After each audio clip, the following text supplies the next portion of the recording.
What's going on, everybody? Welcome back. Another day. Still Gaming here, talking about Moon Knight Episode 3. Welcome to the Endgame podcast featuring Moon Knight. Guys, haven't seen Episode 3. This is your time to bail out, not watch, do not pass, go. We'll be going in depth, a summary of the show, giving you my thoughts, breakdowns, what I think of it, what I'm putting together, and then we'll have a chat with you guys all in chat. So if you haven't seen it, those of you that don't know what the show is, like I said, we watched the Disney Plus show, whatever's the newest thing. Right now, it's the Moon Knight show on Disney Plus. We're in episode 3. Spoiler alert: do these on Wednesday nights when the shows air.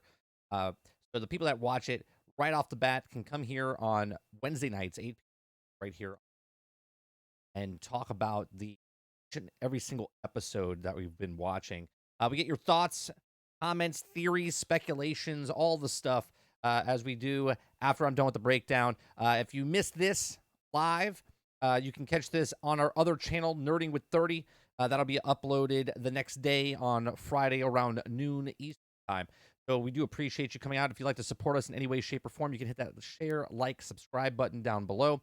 If you go above and beyond that, you become a member. You can also do super chats during the show. If not, you can also go to our Twitch channel, hit the follow button, it's absolutely free, or hit the subscribe button for $4.99, or use your Twitch Prime.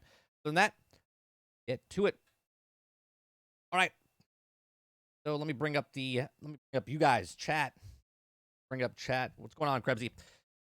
I think I'm on to something here with the third identity not showing up until episode 6. I don't know about episode 6, but let me go over what I like about the show so far. I do like that the show is different than the other series that have been on Plus. But I'll tell you what, it's starting to break down for me a little bit. It's starting to break down for me a little bit because I'll tell you exactly why. I'm going to be a little bit more nitpicky about this one.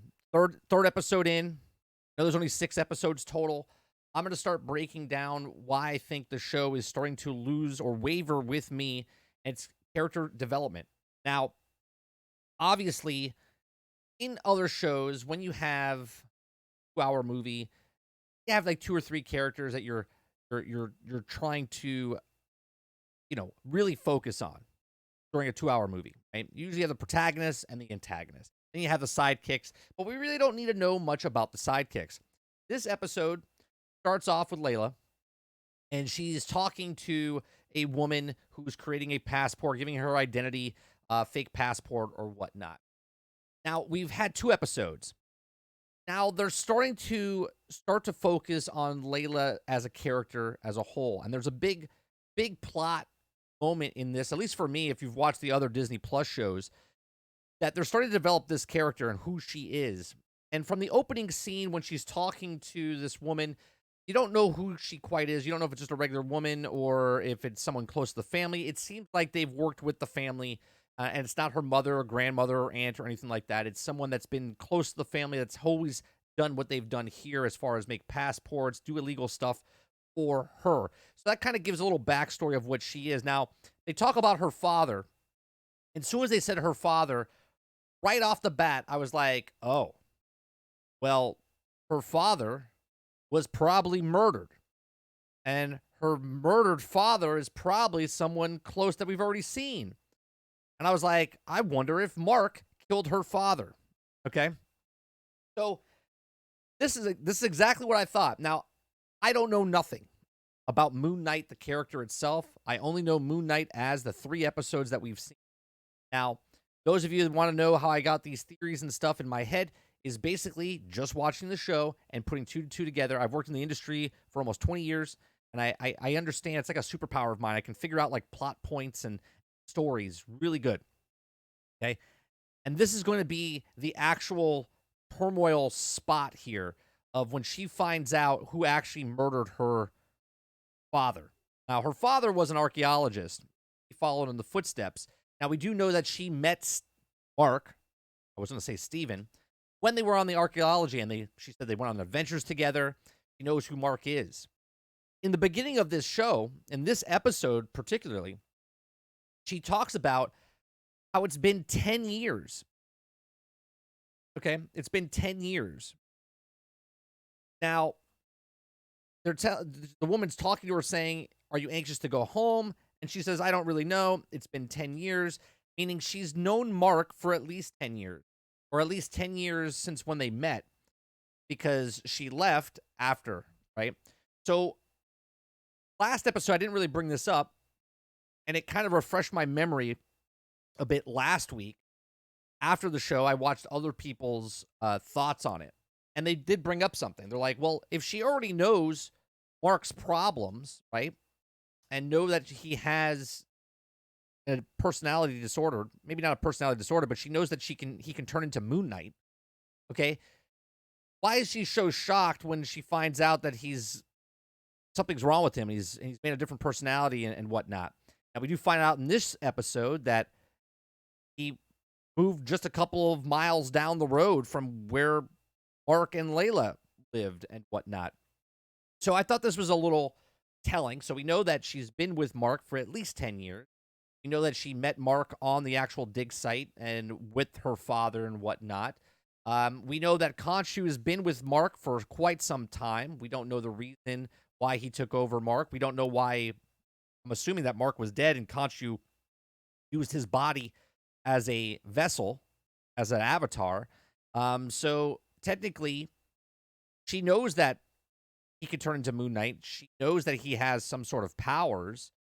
So she would have to know that he's some sort of super being, right? And how long did she know this when they were together? Not really too sure. Okay. So this whole opening scenario or sequence with Layla tells a lot. Also, because the woman says to steal, and she says, "I don't steal, they've already been stolen." Okay? She's just using it and then selling it to other people. Now, we do know later in the episode, the character Margaret, the guy who passed in real life, plays, I think, Midnight Man, I think, as we found out last week. We looked it up on the show. She sells, Egyptian pieces and arts and stuff to people that have a lot more money, and they can preserve them in some way, shape, or form. We know that Layla has been connected with Madripoor, which was shown in Falcon and Winter Soldier now, which then means that she probably selling goods on the black market and selling goods to the black market to Sharon Carter. So now we have Layla connected to Sharon Carter, at least in my head, selling art pieces and whatnot to Sharon Carter, who is the big bad villain in Falcon and Winter Soldier by the end of the series, episodes that we watched there. So now this right here automatically connects me to the exact same timeline and whatnot as we've been talking about, that this is connected to the storylines of the MCU, which is connected now to Falcon and Winter Soldier, at least in my brain. Okay, maybe you guys think differently, but when they said Madripoor, she's an arts dealer selling to other people. Sharon Carter is buying stuff, her buyer or herself or whatever, buying stuff, and now she is a caretaker of that type of stuff, right? So I don't know if anybody else saw this or heard this and thought about this, but I definitely did. Okay, so I'm assuming that that's connected, right? 100%. Now, Layla, it cuts from Layla talking to the woman to now running on the rooftops of Cairo. Sorry, I'm spacing out here, of Cairo. So, which I thought was a little weird, because the last time we saw Mark or Steven at the end of last episode, we saw him in the hotel room. Okay? Oh, I'm skipping a part. It starts off in the desert. Sorry. It starts off in the desert with Arthur, and they're walking through. He's got the scarab. The scarab in his hands, and it's telling him where it is. It points down, and boom, he knows now where Ammit is. And now he says, "We're here," and they're going to dig up a dig site, right? Then it cuts to Then it cuts to the rooftop, and you see them running across the rooftop, and Mark is chasing down guys on top of the rooftop. And I thought this was a little weird to cut into because it ended with Mark or Steven, and we know it wasn't Steven. We think it's Mark, and I don't think it's Mark, in that hotel room. Last week I talked about it. I think it's a third personality because of the mirror situation. Every time they show him in a mirror, they show 3 reflections. So one is himself, one is Mark, and who is the other reflection? They did it multiple times. Now, in this fight scene, as he's fighting, he's running across the rooftops. I was a little confused here. I was like, why is Mark chasing these guys and not Moon Knight? I don't know. I was a little confused. This is one of those moments in a movie or TV show that doesn't really make sense for me. Okay, like I just watched Sonic 2, not that I'm reviewing that, but there's a moment in Sonic 2 where Sonic runs really fast. That's what he does. But in the movie, he doesn't run really fast. He uses a different form of transportation. I'm like, why would you do that? That's your superpower, right? Moon Knight is Mark's superpower. So he's chasing these thugs down on top of the rooftops, but yet he's not Moon Knight. He's Mark, right? So he gets in this fight. The choreography, it was cool, I guess, a fight scene, but the choreography here was very over the top. Didn't really sell me. You could really tell they are on a soundstage. This whole episode basically really undersold it to me as far as soundstage quality type stuff, not actually on a movie set, right? It felt like they were up on a rooftop, they created the set, and the background's behind them. Let me show you real fast. Like, you could tell on the background here, it seems like they're using the vroom that they used in Boba Fett and Mandalorian and stuff like that, right? So it was just a little cheesy to me. The fight scene that he has with these guys, and he takes the one guy and smacks him like Will Smith to Chris Rock and knocks him down.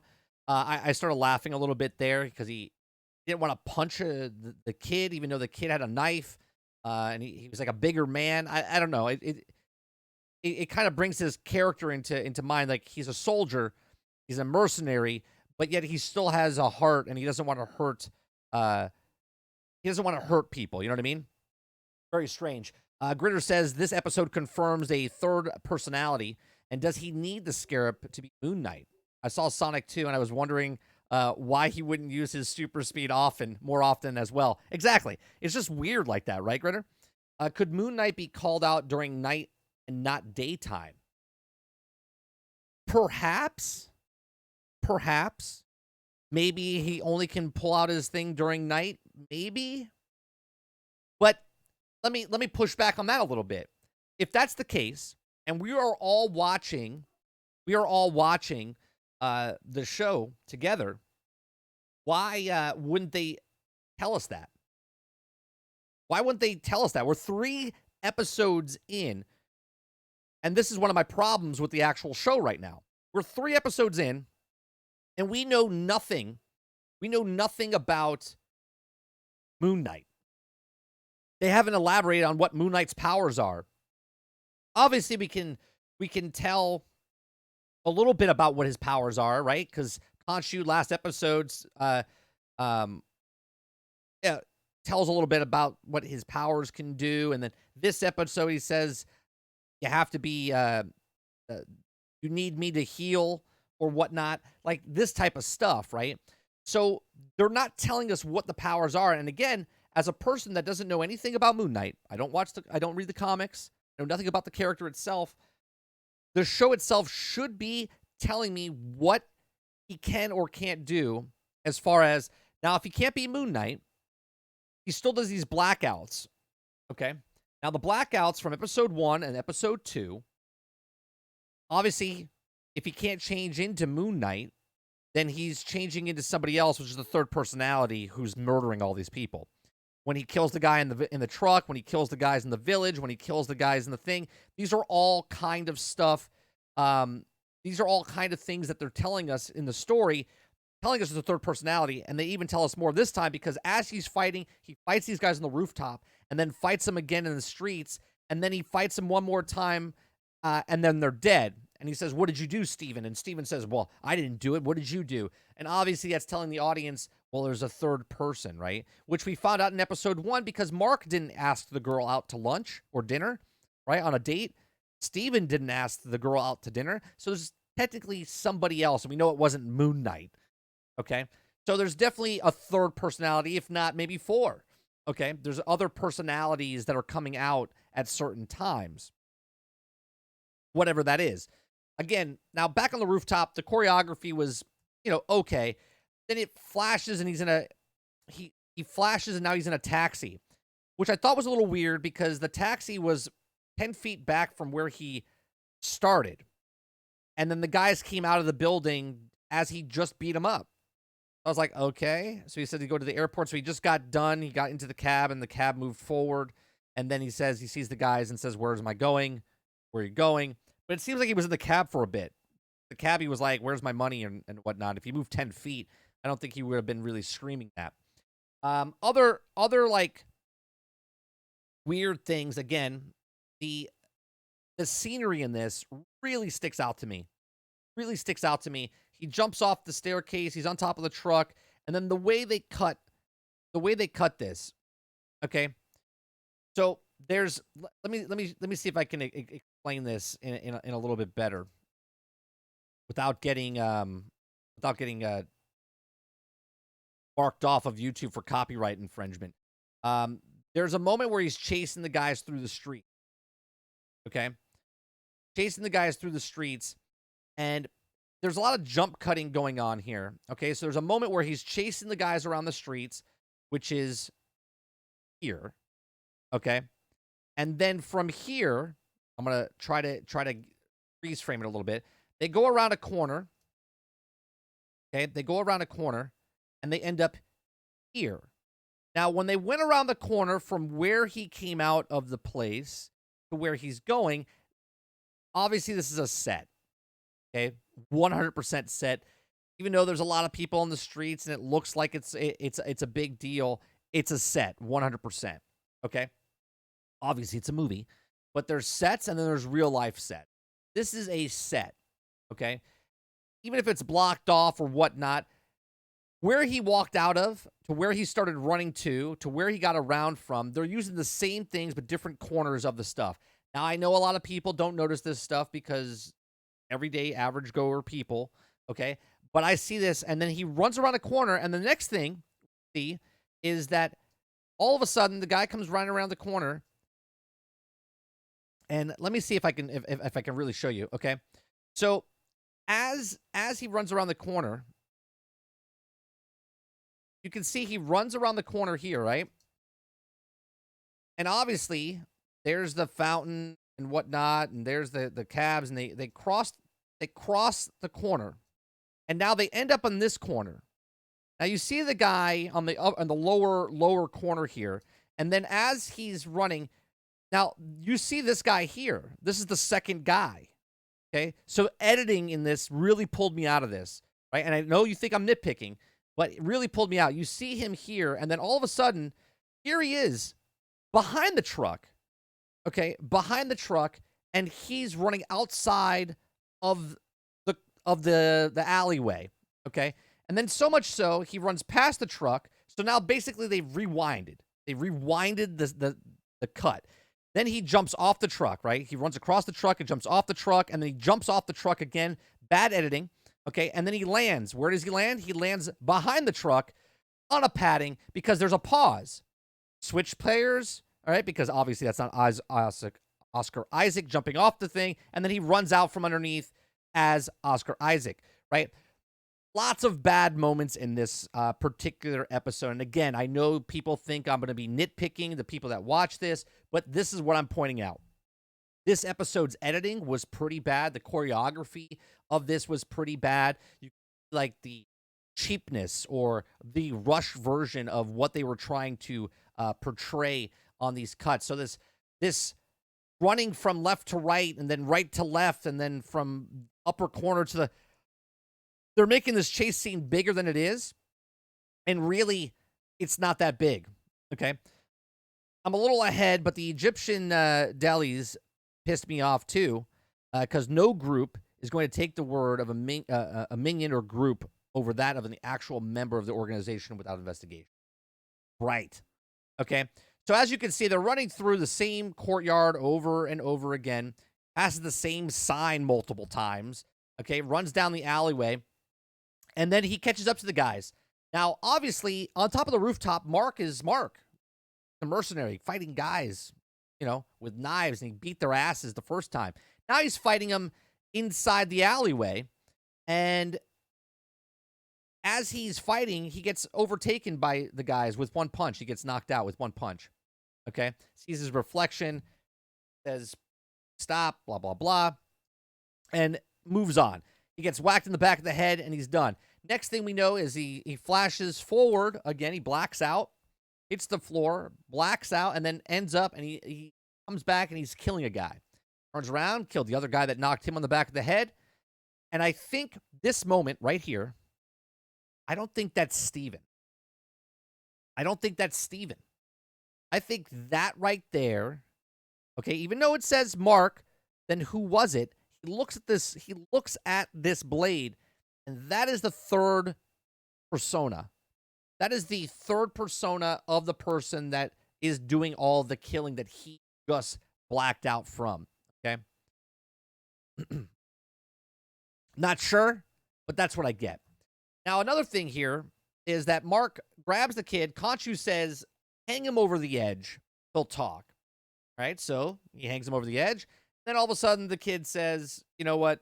He wants to spare the kid's life, but the kid doesn't want to spare his own life, and he commits suicide by cutting his own neck handkerchief or whatever and falls to his death. So we'll see. Krebsy says it kind of did prepay. He also says, I also thought the editing was a little off, and we will never know if that is of true or not. For what, Krebsy? Not know if the edit was bad? Or are you talking about if that was the third persona inside the knife? I mean, I'm just looking at it what it was and piecing it together because it just seems a little weird, right? It's hard to see, but even the face looked a little different, right? Because he's talking back and forth with Steven. But when he holds that knife, it cuts before you can see, like, lips moving or anything like that. Now, this right here, again, special effects, not doing too hot. Not doing too hot. Seeing Khonshu on the car, it's cool, but there's something off about it. And again, this is the Vroom thing. This looks like a set. It looks like something in the foreground. Let's put something on the back and put something in the background. It's a cliff. So you know there's a cliff there. And then you can see the city in the background. It looks like a set. It looks very very staged. It doesn't look genuine or realistic. And even worse on top of that, Khonshu sticks out. Like he's not blended into the frame very well. So it looks a little off, personally. I'm trying to show you guys more visual stuff this week as we talk through it. So he asks him, what about the gods? What am I to do? And he says, we got to do something otherwise they're going to unleash, right? So he says, I need to seal the audience. The gods won't take me. And he says, what's the worst that could happen? He says, well, they could put me and imprison me in stone. So that's the key of the episode, right? If I do something wrong, they're going to throw me into stone. The knife thing, it's not a big enough deal. I shouldn't have commented. No, you're good. You're good. That's exactly what you should do. Comment. I wanted to go back and forth and stuff. So, yeah, the shadows are missing. Something's off about it. Obviously, they're in the desert and where the sun is. It could play a part, but it just looked a little off. Now, obviously, Khonshu wouldn't make a shadow because it's in Mark's head, right? So Khonshu's not really there. He's there for us, the audience, but he's not actually there. So he wouldn't cast a shadow because he's not actually there, right? It's all in Mark's head what he's. So that's understandable. So I'm not really too nitpicky on that. It just looked like, I understand we are only seeing him, but he looked a little off in the scene, right? I mean, he is sitting on a car, so it is a little weird, right? So Khonshu says, we'll see how you fare against it, and without my protection of my healing armor, what would you be, right? So this is a big moment here to let us know, the audience, that Khonshu is giving him powers. One of those powers is healing armor. So he can heal really fast. Now, I don't know if it's as fast. Again, this is me speaking of not knowing the character Moon Knight from the comics or the renditions of him. I don't know if he can heal like Wolverine faster than Wolverine, something along the lines of Wolverine. I'm not too sure, but he can heal. Okay, which we find out later how fast. I'm assuming it's pretty fucking fast, considering what happens to him later in the episode. So all of a sudden he vanishes. It's in his head, and Khonshu's gone. And then all of a sudden he changes the moon and casts a shadow across the things to get everyone's attention. Now, obviously, everyone in Cairo sees this happen, and it's shadows. Even Arthur sees him and says, "Oh, you're getting desperate." So obviously, Khonshu, even though he's still a god and he's in realms between realms, and he's using Mark as an avatar, he can still manipulate stuff in the world, right? He's blocking out the sun for some reason, right? So it's like, well, if he can manipulate the stuff like that, then why does he actually need an avatar at all? Why can't he just do stuff regardless? I don't know. I'm just asking questions out to you guys in the chat, YouTube comment section, and whatnot. I'm a little confused by that. If he can't manipulate, he needs an avatar, but he can still do stuff to everyday stuff, and like change the actual fucking sun, then obviously he's a god, but he's in between realms and they banished him. So what kind of banishment does he have? Anyway, causes a shadow, an eclipse over the place. And then Arthur sees this happen and he says, "Oh, you're getting a little desperate, I see." So as he does that, he says, "Keep digging. I need to, get my shit together." So as him and Khonshu talk, all of a sudden Khonshu makes a wall. There you can see a storefront behind him, and then the next moment, as he goes through, it changes again. So close up to him, and then it cuts back to him. It goes a close up of Oscar Isaac. It comes back to him, and they have like a wall shut. Right, again, a set kind of cheap tricks type of stuff or whatnot. It's literally like a practical, like they had a wall, they pushed it in front and make it look like, and they clear out the people in the background as they do it. So it's like a one shot type of thing, right? So then as he sits there, the wall opens up now, and obviously it's digital. You can tell it's digital. And then it opens up and there's nothing there. And then it's like a long walk of a hallway, and he walks through as he's going in. Now, when he walks into this pyramid, I forget what it's called. It's the pyramid of I forget how you pronounce it. If he says it in the subtitles, Gi. I forget what the actual. So the music plays and he walks through the actual section. Now, what he's doing here is he's walking through basically a portal, because as he walks through the portal, the Great Pyramid of Giza. That's it, Giza. As he walks through, I'm assuming that this pyramid, this section where the gods are in, obviously it's CGI, but then when they're actually in there, again, this is what got me in this episode. A lot of the stuff felt really cheesy. Okay, it felt more like a set, like a sound stage. So going back to this scene, it seems like a very big sound stage of what they're on. Obviously, everything is digital there. It's all green screen. And you can tell it's a green screen type of stuff, right? So they tell you how big it is. So I believe that this pyramid is like the TVA or the where what's his name from What If, right? It's like a time. It's like a time in between the Watcher, right? Like he's in a realm between realms, and the TVA is in a realm between realms, and this particular spot where these gods are, or a realm between realms, right? Am I wrong here? I'm assuming that's what it is. Now I understand why I felt some scenes felt weird in recent shows, like the Book of Boba Fett. Yeah, they're using this room. It's called the Vroom, I believe that's what they call it.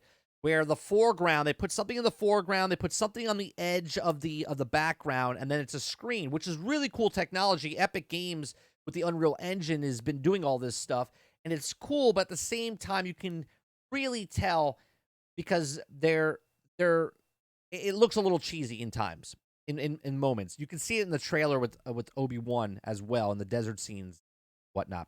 From what the other avatars said, this is gods should pick an avatar that can accomplish the gods' goals. Also, Krebsy says the feeling happened a lot this episode. I feel like they had many moving parts in this episode, and quality went down, just not Halo down, right? So again, I'm not marking it as like this is a shit episode, but I could really tell something was off, right? Like you could just tell, it's a soundstage, and you could also tell. Now, obviously, I have a question for you. Why would there be sand in this place that the gods created as a room, like a conference room of a world between worlds of where they are, right? You see what I'm saying? Because it's not really in the desert. It's in the middle of this other like universe type of thing. It doesn't, like, time doesn't exist here, what I could put together, right? It could be an actual pyramid. It could also be like the TVA only. I don't think so. And the reason I don't think it's an actual pyramid is because when he walked through the city landscape and he got teleported to this particular area, and then all of a sudden they bring Arthur in, I was like, well, this is a little weird. They can just teleport people however they want. It just seemed a little bit odd, right? Obviously, they have the 9 gods sitting around the edges of the place. The goddess of music goes up to him and starts to talk to him and says, "Did Khonshu tell you what was going to go on here?" No, he didn't. He didn't say anything. All right, it's a little weird, but you get used to it as it happens, right? So this is the Avatar talking to Mark. This is not the goddess talking to Mark. This is the Avatar that she's taken over, or he's taken over, talking to them in a person to person thing, right? Gritter says, no way board of directors, biologically family, whatever group, is going to simply take the word for someone who is not even on of them over that one of the known of the investigation. Right, with the gods, right? With Arthur. This is where I was like, all right, well, this doesn't really make sense, right? So the gods coming forth, they summon themselves, the avatars disappear, all their eyes turn white. It's time for this summon the trial, okay? For this investigation of what's going on. And all these gods, they only show 4 of the 9, right? And you would assume that obviously Khonshu's one, and Amit is the other, okay? And then there's, I think, 5. There's 5, 6, 7, and we're missing 2. So we're missing 2 other gods. But they all stand there. We don't see all of them. You see one right here, right? That's the girl that was talking to him. Pardon my French of, right? There's Osiris, Horus, Tifnot, right? There's one over here. There's 3 here and 1 over here. There's two spots here missing, and there's 2 spots over here missing, right? So there's 3, 6, 9 total, and we only have 5. I would assume he's 6.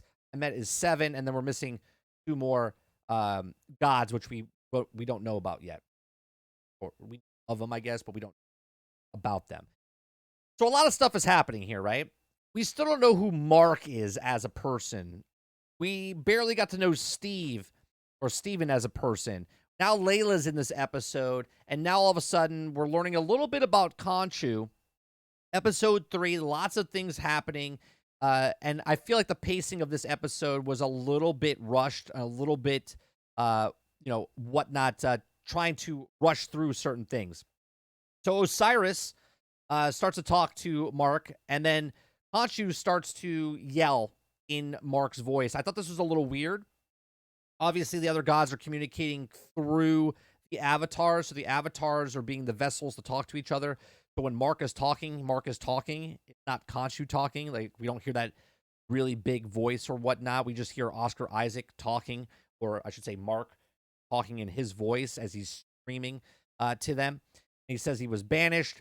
Avatars are not enough, and we need mighty gods. So the last time Khonshu, we decided long ago we did not wish meddle with the people, right, of the earth. We don't want to meddle. Now, think about that for a second. It's like a really big theme throughout the Marvel Cinematic Universe. You're like, oh, well, the Eternals were there and they're like gods and they could have saved it, but no, they took a vow not to interfere with humans. And then here you are with different gods, and they're like, well, we took an oath of not meddling with the humans on Earth for no reason. Yet later in this episode, they meddle with humans. So I'm a little.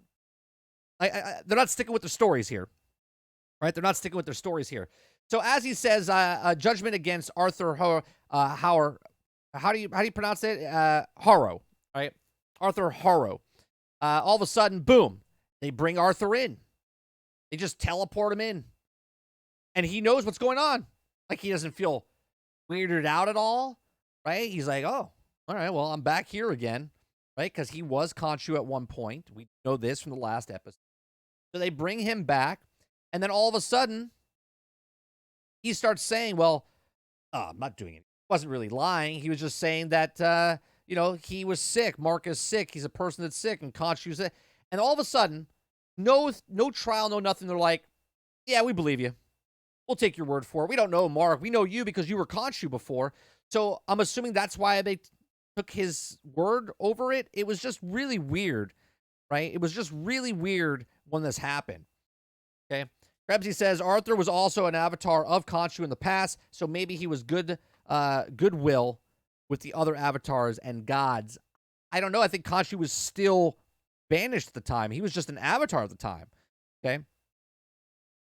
So I don't know. Like, a god is a god, but yet they can't make judgment because what? They can't see the truth? I'm a little confused on what gods. Like, I'm a god. I have all these magical powers and mystics and stuff, and we can see what happens. And Khonshu can remember the day and turn back time in the constellations, but yet they don't know if Arthur is lying or not. Right? I don't know. This seems a little odd. Anyway, so as he comes back, they say, do you have problems? And Mark's like, yeah. And I'm like, that's not Mark. That's Steven? Because Mark wouldn't be like, yeah, I have problems. He'd be like, no. He lies straight up to Layla. Okay? Right? He lies straight up to Layla, but doesn't straight up lie to a god. I mean, Mark's character, you would think, would know how to keep a secret and not be like, yeah, I have problems. Like, I was just very confused by this, right? I'll get back to Arthur in a second, because after he talks, he just goes back, and they let Arthur go, and, right, the mystic music god feels bad for him, so he says, look, you need to find this thing. You need to find this sarcophagus to get back Khonshu or whatnot, right? Like, okay, great. This is how you can find it.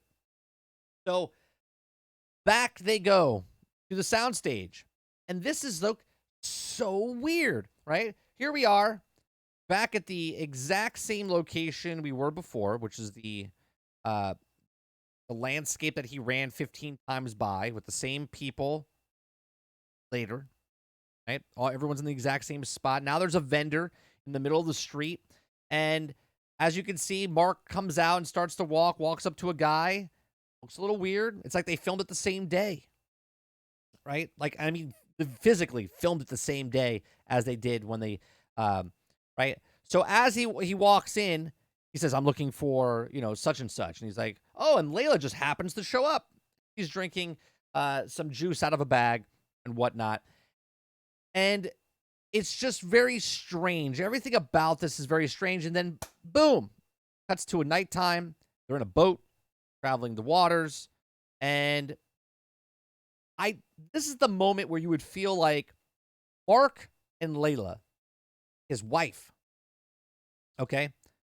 Mark and Layla, his wife, not divorced yet. He loves her, cares for her.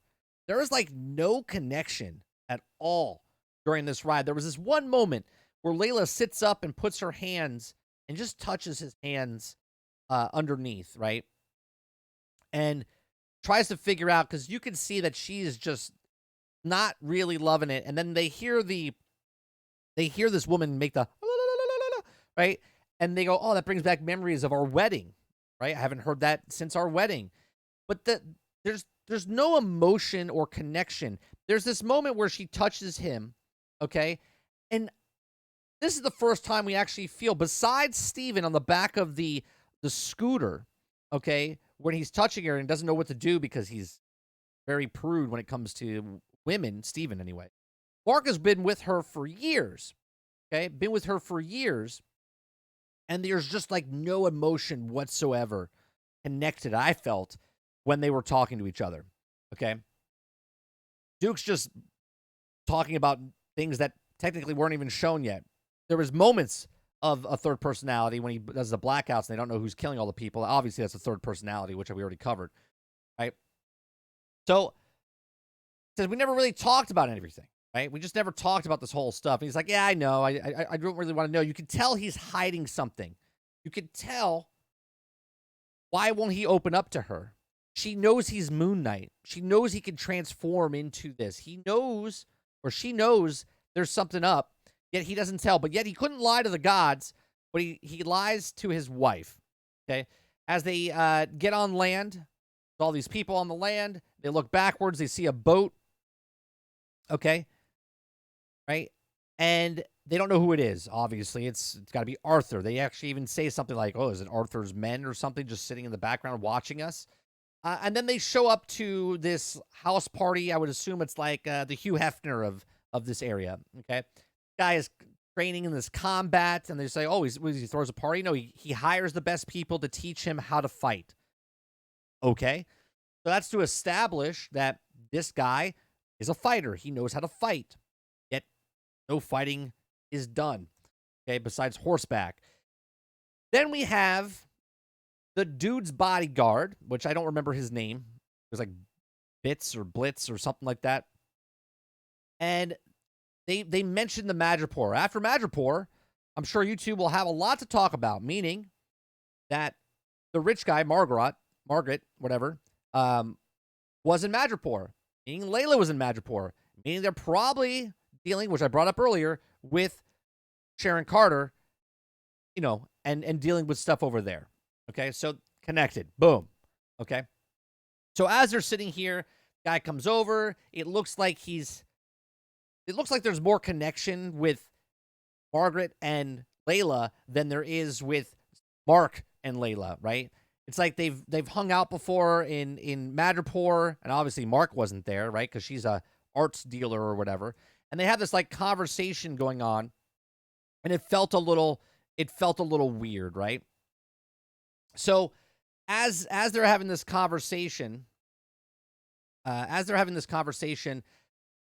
she puts her hand out, he kisses her. Mark puts his hand out, and he doesn't shake hands with Mark, right? So there's this, and then he does, which is kind of weird. It's like, I'm going to put it there, I'm insulting you, but then I'm not going to shake your hand, but then I am going to shake your hand. There's some B-roll that they do, and then they get to the sarcophagus, right? And goes inside there, and obviously it's very strange. Oh, no, he just needs a little bit of time. What's going on? Blah, blah, blah. You can see Mark acting very strange. The whole thing is just strange. The whole scene is strange. The whole setup is strange. Sure, let me bring you over here. I'm going to let you go into my area here, which is open. You could go walk into. But there's just something weird. They walk in, and they start trying to figure out stuff. And she's like, well, buy me some time. And he walks out. And then all of a sudden, starts to talk to Steven, and Steven and him going back and forth, and take a shot of the outside looking in of him talking to himself. And they're like, what's going on? It's very strange. He's like, well, what do I do? Obviously, he's reaching his hands into the very expensive dead coffin, okay, and playing with stuff that's thousands of years old, and like nothing was going to happen. Kind of weird, right? So then all of a sudden he goes, hey, what are you doing? And he turns around, grabs the gun, and holds it and says, okay. And he gives it back to him. And then all of a sudden, Arthur just walks out of the blue again. Walked out of the blue when they summoned him, and now he just walks out of the blue over here. And he's like, hey, I'm going to show you some magical powers. And that's what he does. He shows him and walks over and says, let me show you the powers I have. And literally destroys the guy's coffin or sarcophagus. And there's no big deal. He's like, I'll show you how the power of it is. Okay. So obviously tells him to get down on his knees. Arthur comes over and says, let me show you the scarab. He shows him the scarab. The whole thing felt just very strange. Okay. He lets him walk. How did he get, first off, how did he get with his guys on the other side of his secured building? Got bodyguards everywhere, whatnot, but he walks from the house side, not the water side. Anyway, so as he gets there, they have this conversation, and Arthur tries to lure Margaret with the magic. Okay, then all of a sudden, as it explodes, Mark is gone. He's disappeared. They don't know where he went, and then all of a sudden, boom, we see Moon Knight up on the top. Okay, obviously Layla can handle herself because she's a woman, and she has some skilled background as a martial arts mercenary type of stuff because she's doing pretty well for herself, right? Even though the guy who's Margaret's bodyguard is probably a trained killer as a bodyguard and gets manhandled by a woman who's not a mercenary and doesn't have any kind of skills like that. Okay. Now, the fighting scene with Moon Knight and stuff, very cool. I thought this was awesome. But here's a little, and maybe you guys that are fans of Moon Knight can shed a little light for me, okay? Because as they're shooting their guns to him, he's ricocheting the bullets or absorbing the bullets and then shoots them back, right? So bullets don't pierce through him. Bulletproof, basically, right? Cool. Now, spears, though. Spears can go through him, not a problem, and they cut right through him, and I was just like, okay, wait a minute. So he can block bullets, but he can't block spears. Cool. I get it. It's dramatic. Fight scenes. You're like, oh no, he's struggling. He's got 3 spears in him and whatnot.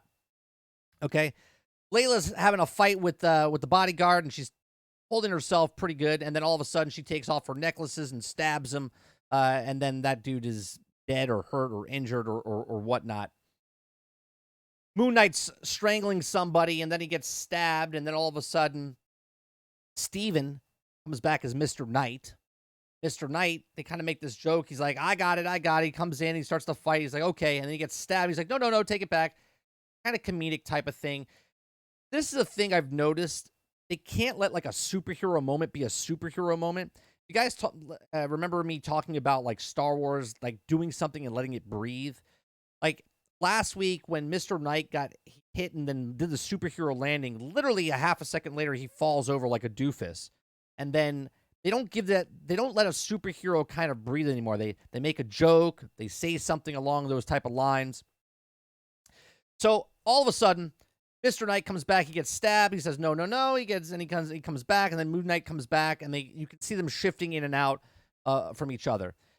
Then all of a sudden he gets stabbed, and he's got 3 stabs, and all of a sudden he can't move anymore.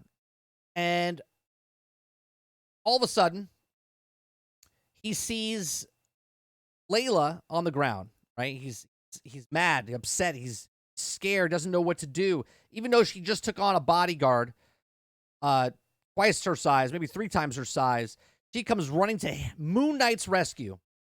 Right? And then the bodyguard, she shoots one of the guys off the horse, and then the dude takes a cheap shot.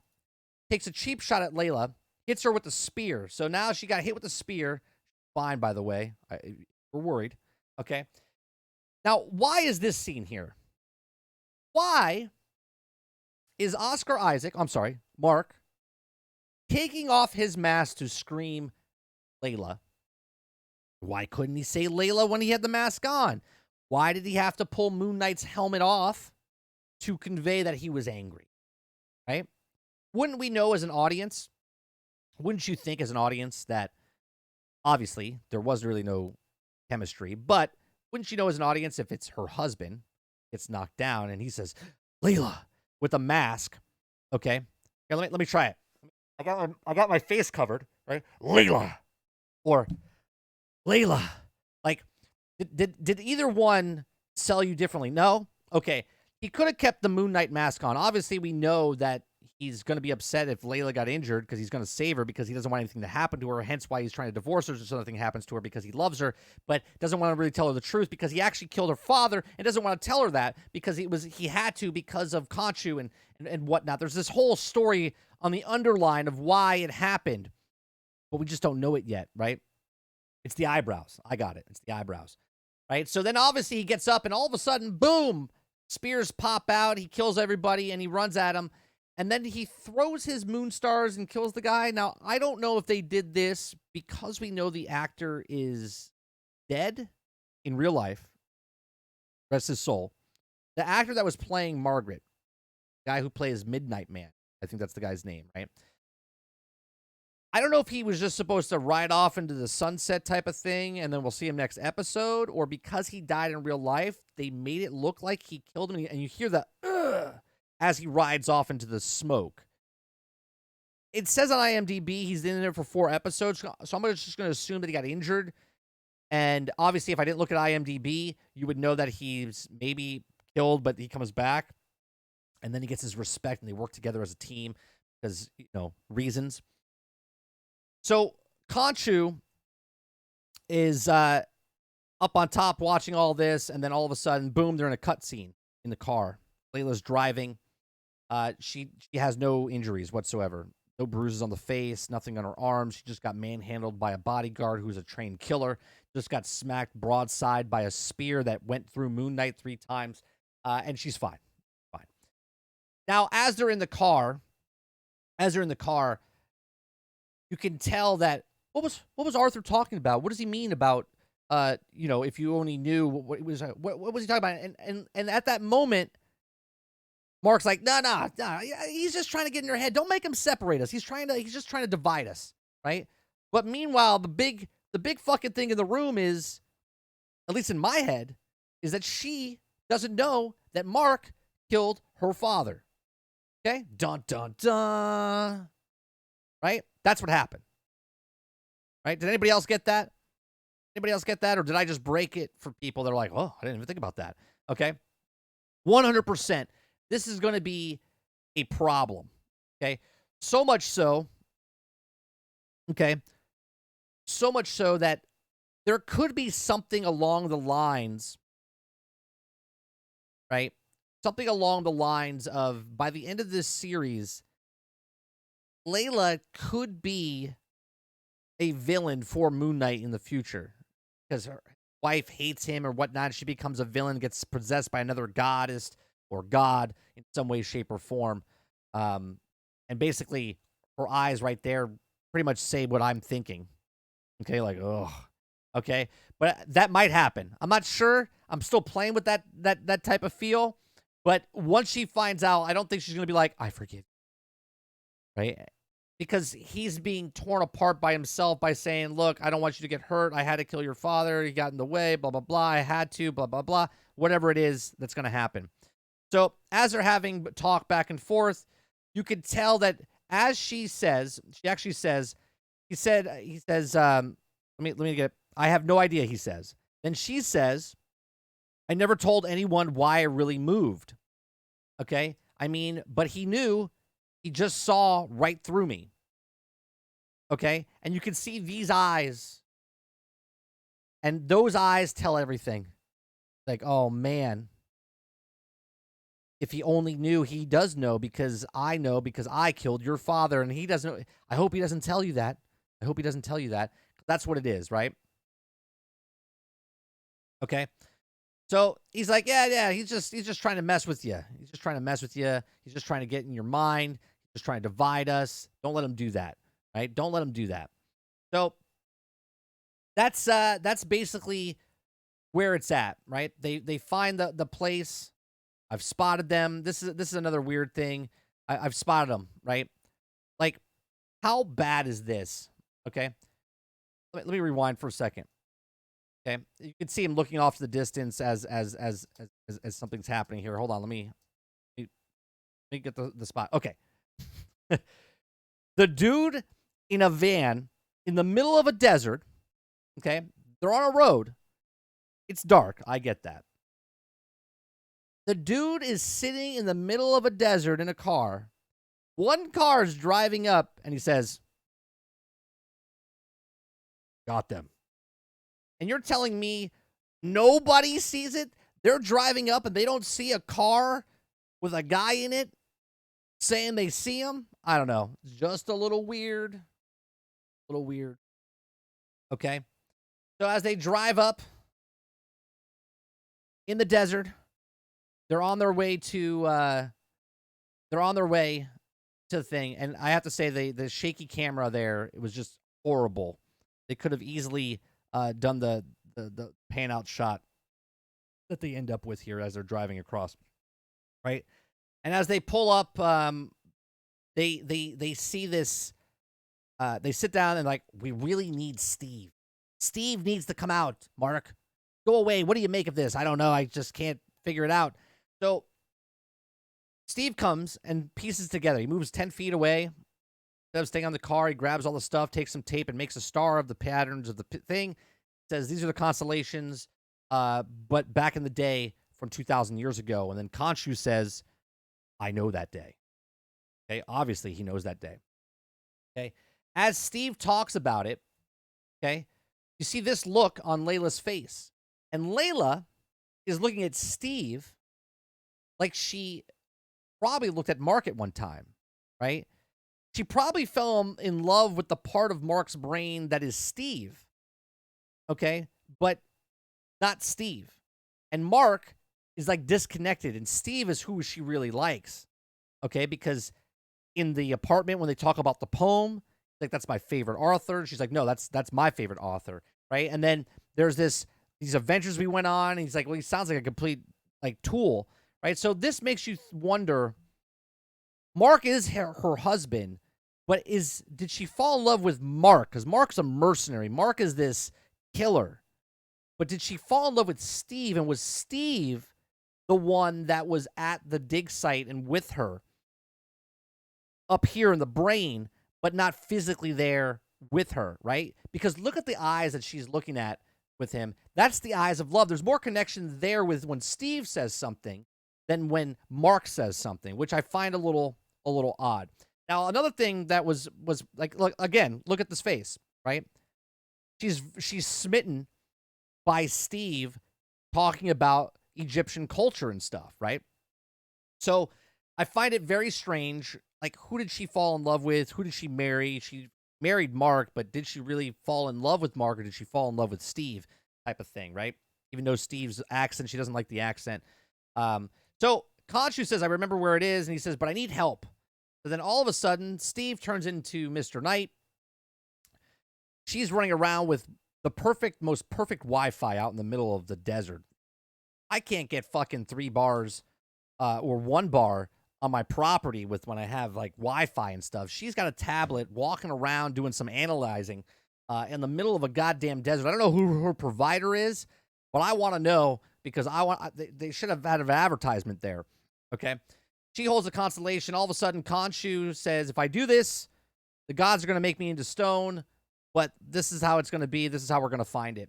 So, boom. They turn into Mr. Knight and Khonshu, and they start moving the world, or the sky. Now, I'm trying to figure this out, right? Because they did say a small line of, well, the constellations are the same, but they move apart, right? They're not the same. They look the same, but they're not the same because they all kind of move. They're all planets. And so when he's moving the constellation, when he's moving the world, and you see all the lines and you see all this happening, they cut to Cairo and they see all the people looking up and they see it happening. It's happening at like super fast speed. Are they rotating the Earth back, or are they turning the whole galaxy around around Earth? Now, again, I don't want to think too far into this, but something's awry here, because is it an optical illusion? Okay, and I know, again, I might be nitpicking. But are they rewinding the Earth? And if so, how would that work? Because they would go back in time 2,000 years. You would see plants and trees and different things and oceans come, and because the desert was an ocean at one point. So I don't know when that was, if it was 2 million years or 2,000 years or whatever. But nothing changed in the landscape, just the constellations. Okay, great. Let's go back with the constellations then. Does that mean every other planet out in the world and galaxy is being rewinded back 2,000 years for a second? Right? Like, how is this working? I know. gods, they're manipulating stuff and stuff. But how is it working? Right?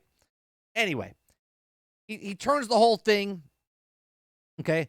You're not nitpicking. I was wondering this as well. Are the planets moving? Right. Are the planets moving, or is all the other planets moving and Earth is standing still? Or is it an optical illusion? And if it's an optical illusion and it's just a thing to move the plot forward because they need the constellations in the right place so she can pin them with her amazing, amazing Wi-Fi or data, okay? How is it working?